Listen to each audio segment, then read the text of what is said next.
What's going on, writers? My name is Michael James. I'm a published author and full-time writer, and it's that time of the month again where we go through my writing journal.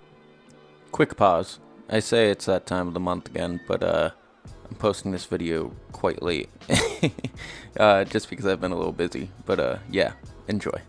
And we are going to be talking about the notes I took in the month of April over this book, The Writer's Journey by Christopher Vogler. Link in the description if you want to check it out. Fantastic book. Incredible if you want to learn more about storytelling and story structure. But if you have not been following the series, you should check out the other 3 videos that we have out so far before checking out this one. This one, we are picking up where we left off on the road back. Yeah, so it's really exciting. So make sure you're wearing your cozy writing sweater. Grab yourself a coffee or tea. I already drank mine, so. But yeah, let's go right into it.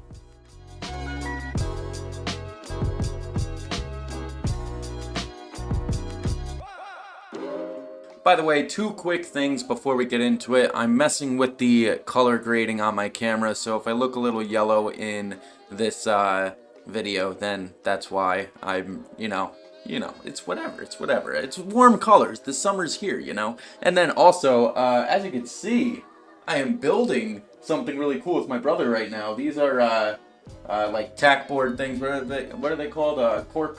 Corkboards, right? Yeah.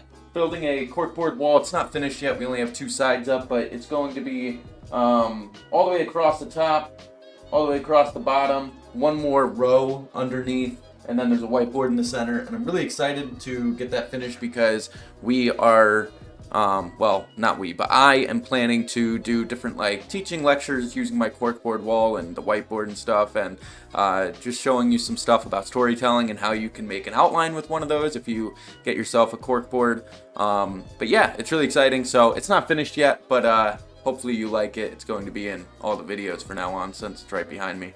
But yeah, let's let's get into the notes. All right, so as always, you will see the notes on your screen on right over here. Use the other hand. Oh, wrong way. Wait, right here. There we go. Oh, wait. Right there. Notes. Oh my gosh, I'm all over the place. Anyway, picking up, I didn't start writing till April 5th, you see there. And that kind of looks like a 2020, not 2022, but that's all right. You know what it is. Anyway, let's get right into it. Page 197 and picking up there. Before a story can end, there must be a climax, another meeting with death, similar to the crisis. The story must show a change when re-entering the home world. The reader must see the hero have a resurrection moment. Some resurrections are symbolic, like baptism. The ordeal, crisis, is the midterm. The resurrection, climax, is the final exam. It's a good way to look at it. The resurrection is meant to test the hero, to see if they remember everything they've learned along the journey, which is actually really interesting because you'll see in a lot of movies and stories where if there was a big mistake made, or like the hero was failing at something and that they had to learn earlier on in the story, a lot of times during the climax, in the, you know, right in the moment where it's life or death situation, they bring up what they've learned and they use it. So like, you know, for example, if you watched A New Hope, the Star Wars Episode 4 movie, then in that movie, Luke is about to shoot the Death Star. They're having trouble destroying it, and then he hears Obi-Wan's voice reminding him what he's learned, saying, "Use the Force, Luke." And then he's able to take it out. So that's a great example of how you see in stories where things that were obstacles at one point or things they had to learn at one point come back up, and it shows that all of this training that your character went through was not wasted. To learn something from the special world is one thing, but to bring the knowledge home and actually apply it is another, which is basically what I was just saying. You know, you gotta show that your character actually uses what they learned, and it wasn't just a bunch of meaningless little obstacles they had to overcome, but they actually had to learn things so that they could take it with them. The hero must be active during the climax. Do not make the mistake of the hero being saved by the cavalry or a passive bystander. There can be surprise help to save the day, but the hero should be active. This is actually so important. I was actually just working on an outline for a story I'm working on, and in my outline, I almost made this mistake where the the main protagonist was like, what do we do? And someone else was like, I have a plan. And they gave their plan out, and they were going to follow that plan. And basically the side character would have looked like the hero in the end. But you can't do that. You can't have your main character be passive. You gotta show that they can step up to the plate, and they're like, no, I can do this. So I had to change that in my outline recently. A hero may face a choice that shows they have died to their old ways. Climax is a Greek word which means a ladder. That's very interesting. Some stories have a quiet climax. A quiet climax shows that all has been resolved, usually high in emotion, low in action. This is actually interesting because this is what I usually do in my story. So the first climactic point, which is usually called the midpoint crisis, that is where I usually have the most physical moment happen in the story. Whereas my end climax usually isn't as physical, it's more emotional. It's more emotionally driven. Sometimes it's the other way around, but usually my last climactic scene isn't as crazy and intense physically, but more emotionally hitting for the characters, and they're reaching a new emotional high. And I find that better in my opinion, because usually when you do that, it's coming right off of an emotional low. Usually there's some kind of failure or low point right before the last climax where maybe the characters want to give up, or someone got shot and wounded and it's looking like they're not going to win, or whatever it is. The rebirth and cleansing of the resurrection may be experienced more than once, making multiple climactic points, rolling climaxes. The climax should have the feeling of an emotional purge or vomiting up, explosion of emotion. These are extreme emotions like laughter, tears, and shudders of terror, which is called the catharsis. Oh, interesting. The climax should also bring a peak experience of higher awareness. The catharsis is happening during the climax of a story, but is also the climax of the character arc. Character arc, the phase and turning points of growth in a character. A common flaw with stories is that the hero changes during a single abrupt leap instead of gradually over the course of the story. Don't make that mistake. Oh, this is a cool little chart. I love our charts. Don't you love our charts? Character arc during the hero's journey. Limited awareness is in the ordinary world. And then there's a problem, and there's increased awareness during the call to adventure.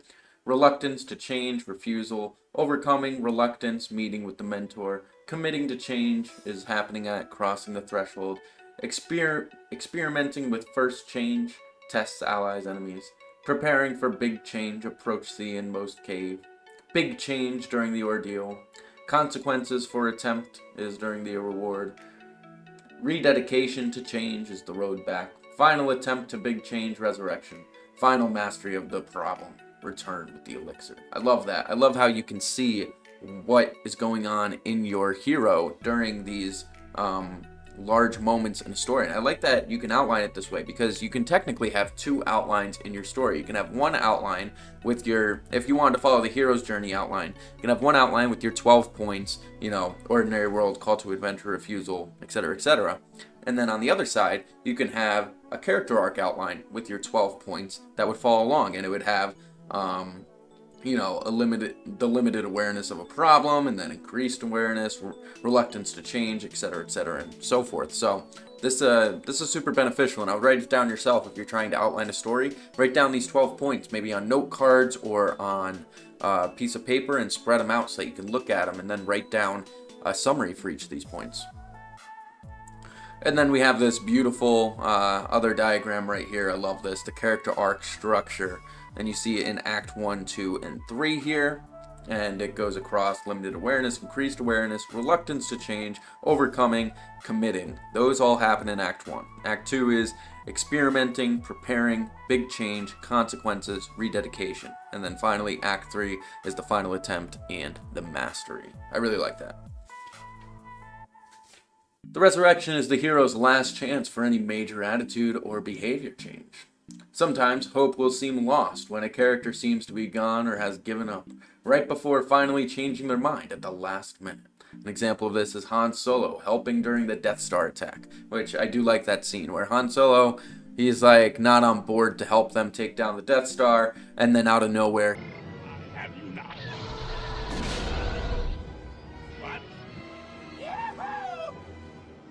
Here comes the Millennial Falcon saving the day. Resurrection scenes often have an all hope is lost scene. Sometimes this is followed by a final motivation, showing up of a hero or a lesson being learned that reignites the flame of hope. And this is what I was talking about before, where a lot of times in your story you'll have a moment where there's a very emotional low point, and then there's motivation and encouragement, and then a really emotionally high point during the climax. Sometimes there will be a false Clement, pretender, that tries to take credit for the hero's accomplishments. Other times, physical souvenirs or emotional/spiritual experiences are brought back as a reminder that the journey was real. The resurrection often comes with some sort of loss or sacrifice.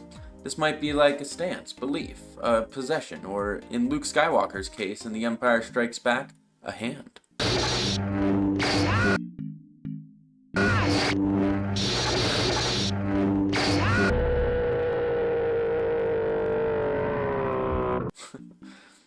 Sacrifice in Greek means make holy. It's a final way for the reader to sanctify the story, pay respect to the journey, and the tremendous impact to adventure had on their life. The resurrection is where a hero can incorporate all they have learned from the story.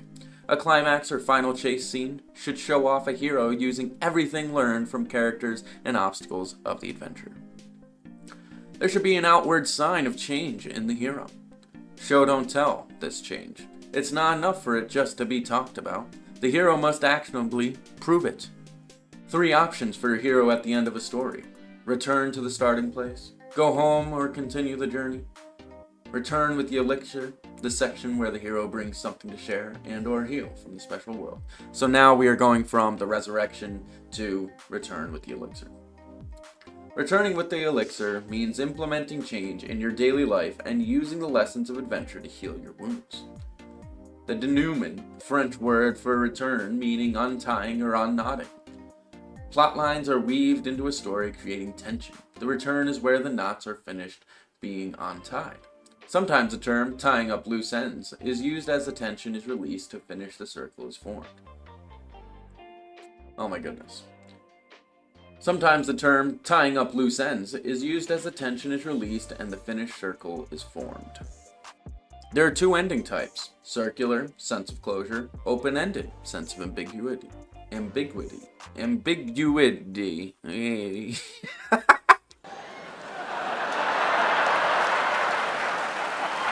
The circular story form is the most popular story design, in which the narrative returns to its starting point. This circle can be made many ways: literally coming back to the starting location, metaphorically repeating similar or the same line, or having a similar action. Sometimes a theme is depicted both early on and at the end of a story, giving it a more impactful or different meaning at the end. Oftentimes there will be a difficult obstacle during the return that will mirror an obstacle early on in the story. Some stories end with the feeling of a new beginning, movies that end with marriage. The open-ended story form is the type of story where the storytelling continues after the end scene. It continues in the minds and hearts of the audience as they seek a moral conclusion. Some questions have no answers, some have many. Some stories end not by answering questions or solving riddles, but by posing new questions that resonate in the audience long after the story is over. Wow, what a quote. That's such a good line. Open-ended story form is usually more fitting for deep, sophisticated stories that don't want sappy endings. So I'm working on 2 stories right now, but the one story I'm working on is going to have an ending like this, where it's like almost like a deep, philosophical, thought-provoking story. The return is similar to the reward in some ways, as both follow a resurrection, life or death moment in a story. The reward may also have similar celebrations to the return. What makes the return unique is that this is the last chance to touch the audience's emotions. The return must satisfy or provoke the audience in an intended way. The return will fall flat if everything is too tidy or expected. There has to be some form of surprise. This surprise could be joyous or horrifying, and this is actually really important for your story to actually make or break it. One of the most important scenes is your introductory scene and catching your reader, hooking them into the story and engaging them, right? But now that you've engaged them, now you've got them on this adventure and they're enjoying your story, You need to end it in such a way that it's just as satisfying as the beginning was. It needs to be ended in a way that your reader is like, that's exactly how I wanted it to end. And this is really difficult to do, especially if you're trying to mix it up a little bit, but not too much, because you want some things to happen that your character's expecting, but other things should be a surprise. And it can be very difficult to do, but hopefully some of these notes help you. Along with a happy ever after, there should also be poetic justice. The real key to the final stage of the hero's journey is the elixir. It proves she's been there, it serves as an example for others, and it shows above all that death can be overcome. And this is really important. Whatever your character brings back with them from the journey is what's going to make or break your story. The elixir can be physical or metaphorical. The best elixirs are those that bring heroes and audience greater awareness. You know, you want to open your reader's eyes. You want to open them to a different thought in life, a new perspective. Returning with the elixir is the last test of the hero, which shows if he's mature enough to share the fruits of his quest.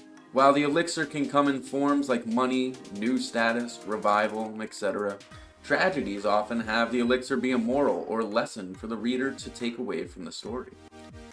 Another common elixir is the sadder but wiser hero, where they look back acknowledging the mistakes they've made, but learn from them.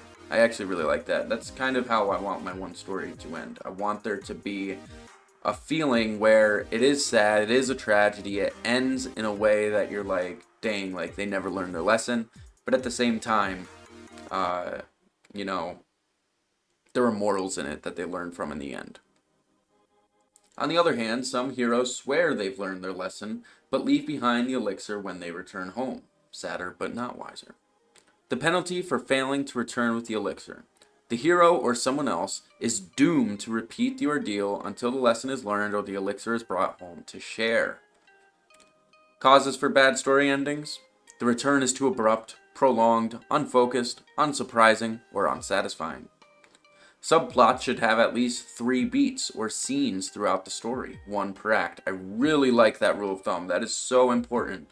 And I also talk about this even on a even lower scale. So like, for example, if you're going to have your character fail at something before they learn their lesson, a really nice thing to do is to have them fail 3 times before they learn their lesson. It's very fitting, and the magic number 3 is so useful. This rule also applies to scene types, so don't have more than 3 dialogue scenes back to back without having some kind of obstacle take place or some kind of action scene or something else happen. It's really important that you use this rule of thumb, because otherwise you might have these big chunks of your story that are just dialogue scene, dialogue scene, dialogue scene, dialogue scene, or obstacle scene, obstacle scene, obstacle scene, obstacle scene, and it'll be repetitive, and your reader will be like, okay, get on with it, like get to the main plot of the story, get to the main points, like they're just doing the same thing over and over. So really keep this in mind. I really like that scene. I really like that rule. Each character should come away with some variety of elixir or learning. Do not overcomplicate the return. Many stories fail from having too many endings. An example is Karate Kid immediately ends with the last kick. I actually love that example because you might be wondering, why would they end it right there? The final kick, he wins the thing, and then it ends.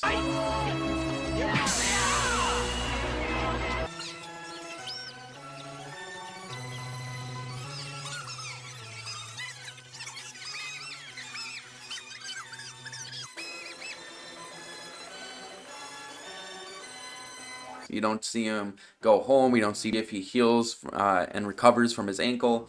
You know, that's where the story ends. And the reason is because if you ended it anywhere else, it could take away from that. It could take away from that exciting moment where he wins. And the author didn't want that to happen. So I love that example. Some returns are too abrupt, like hanging up the phone without saying goodbye. And our final note for April is a story, like a sentence, can only end in 4 ways: a period, exclamation point, question, or ellipses. And this is another really great tip. If you think about it in that way, am I trying to say something in a declarative manner and say that this is what was learned?